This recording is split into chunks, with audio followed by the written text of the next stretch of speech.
Hari ini saya lagi memantau pekerjaan, ya, lagi memantau pekerjaan ini yang SS Pasir Panggang. Nah, iya, ya. Nah, ini saya turunkan 2 alat berat ini untuk pekerjaan yang di sini, karena target SDA Provinsi Jawa Barat ini Desember ini harus mulai dipekerjakan dan dibangun sayap dan jembatan itu ya, makanya ini gerak cepat ya, gitu ya. Nah, Jembatannya di mana, Pak? ini untuk menghubung tanah yang belakang itu sama Honda Komara. Di sini ada 2 jembatan. Oh, Nah, cuma jembatannya melengkung ya itu. Nah, karena banyak orang yang bertanya-tanya kepada saya, ya, saya ini sebagai apa? Nah, ini ya, perlu saya jelaskan bahwa saya ini adalah tugas dari Pak Gubernur, suruh mengawasi pekerjaan SS Pasir Panggang. Ya, kalau orang ada surat tugasnya, saya tidak akan berikan. Ya enggak? Kecuali yang menanyakan kepada saya itu adalah aparat negara. nah, betul. Ya enggak? Ketika saya lagi dilaporkan.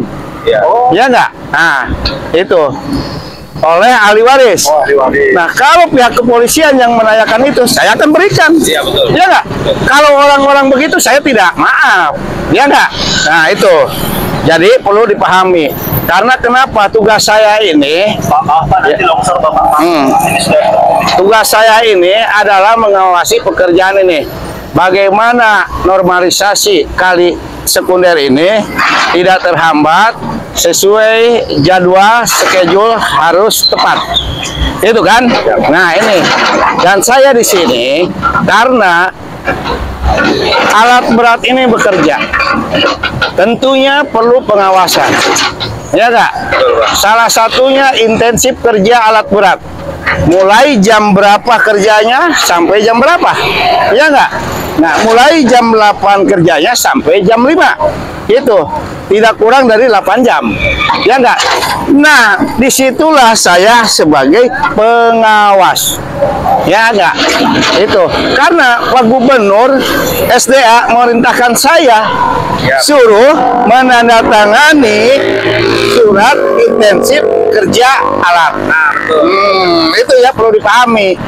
Ya, jadi saya bukan KW. Nah, gitu. Gini Pak, di VT-VT-nya Pak Gubernur juga sudah jelas. Oh iya, gitu. Sekarang saya kalau tidak jelas, kalau tidak diperintahkan, apakah mungkin ya intensif kerja alat berat itu saya yang menandatangani? Iya, betul, Pak. Ya enggak? Betul. Nah, saya dari dulu saya udah ngomong, ini Pak kewenangannya Desa Sukamakmur. Ketika masuk ke Purwadana, ini kewenangannya Desa Purwadana. Jawaban Pak Gubernur, udah kamu aja. Ya, saya sebagai pemimpin di bawah, masa Pak Gubernur ngomong begitu? Tolak. Tidak akan mungkin saya menolak. Betul. Nah, pengen kewalat. Ya enggak? Dari sisi umur Pak Gubernur lebih tua, dari jabatannya lebih tinggi. Iya enggak? Kita harus saling hormat. Nah, di situ. Dan Ya. itu juga udah salah satu mandat ya Pak. Iya, salah satu mandat gitu. Orang saya sekarang nanya-nanya suka tugas ya. Buat apa? Apa hubungannya dia? Iya. Iya enggak? Cuma bisa ngomong doang. Iya enggak? Saya kan jelas. Hah? Suruh ngawasi pekerjaan. Ada alatnya yang bekerja. Iya enggak? Kalau mereka apa? Nah, itu yang perlu dipahami. Nah, yang mudah-mudahan. Tapi surat perintah kerjanya aja ada Pak dari Pak Gubernur. Nah, ini rekan-rekan nanya saya ya. Ya tadi saya sampaikan. Ada Pak ya. Kalau tidak ada dasar saya tidak. Berarti ada. Ya enggak? Itu. Buat apa kita? Memperlihatkan. Ntar sangkanya sombong. Iya, betul Pak. Saya nggak mau. Itu jalani aja. Nah, itu. Nah, ya. Itu. Nah, sekarang saya mudah-mudahan sekarang ada saya rapat dengan Pak Gubernur 3 desa, Desa Wadas, Sukamawur, Puradana. Mudah-mudahan yang lagi polemik itu bisa selesai. Ya nggak?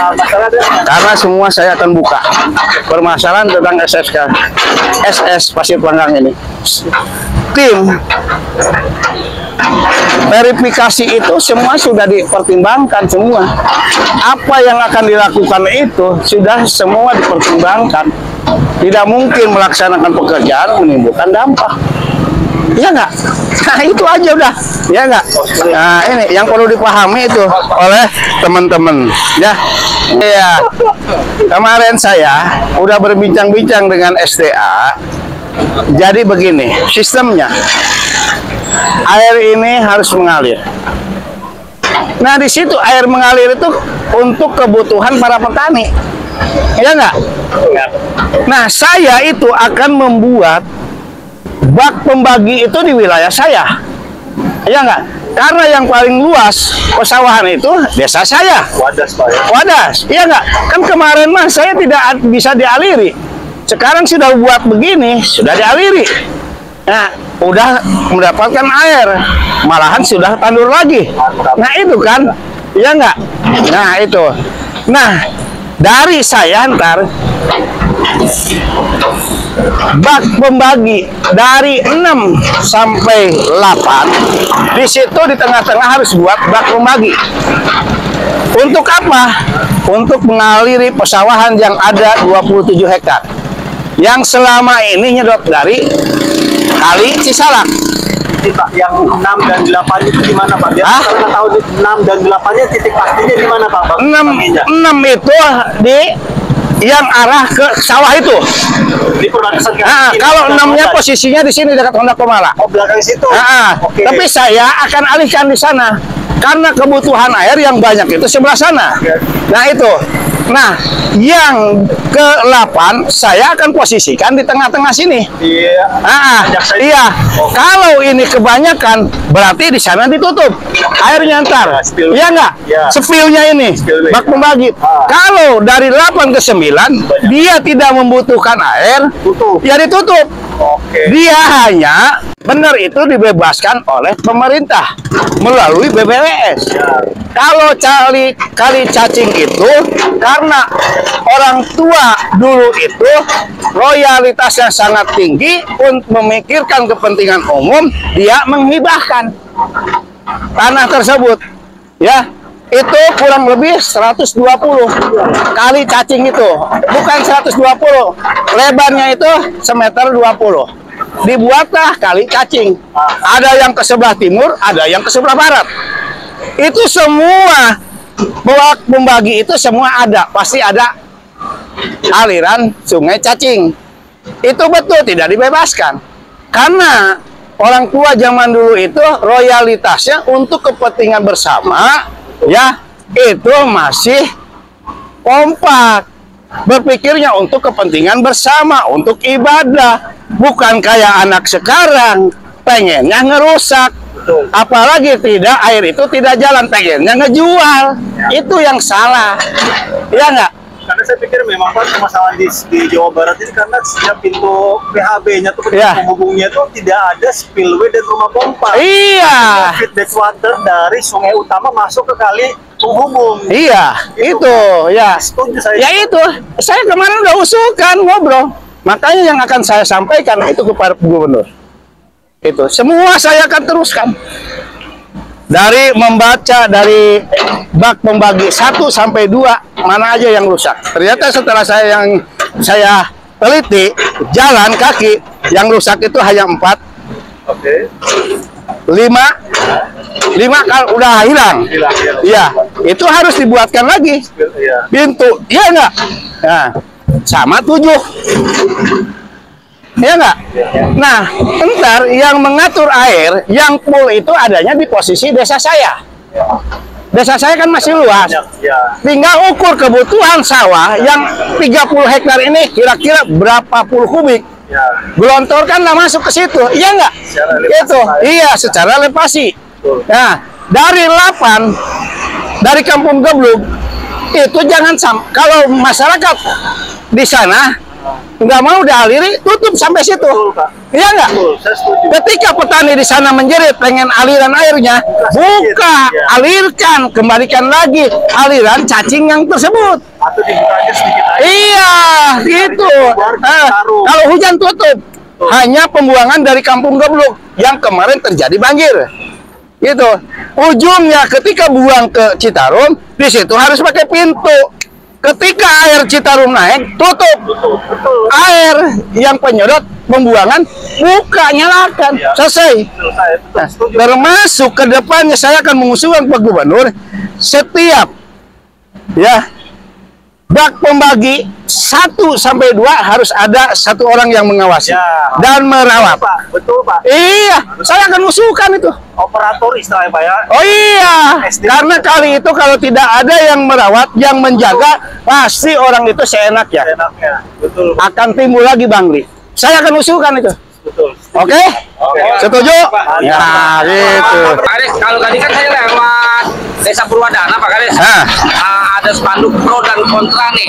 Iya. Pan dari Pak Kades jujur tentang pro kontra normalisasi Kaliwadas ini gimana, Pak? Itu orang yang tidak memahami. Demi Allah, malam aja warga masyarakat Purwadana 8 orang datang ke saya. Ada videonya. Pagi jam 5:30 sudah ada 6 orang. Karena apa? Dia yang terkena dampak. Dia itu bikin penolakan karena tidak tahu, belum diberikan penjelasan tadi. Saya yakin tadi apa yang saya sampaikan pasti setuju. Ya nggak? Hanya mementingkan diri pribadi berarti. Ya nggak? Gitu. Termasuk warga itu yang Kampung Gebluk, karena jalan masuk yang samping pom itu sempit, motor aja nggak bisa. Ntar kalau itu tanah negara dikembalikan lagi, kan sebelah sepadannya bisa diakses jalan. Assalamualaikum warahmatullahi wabarakatuh. Sampurasun.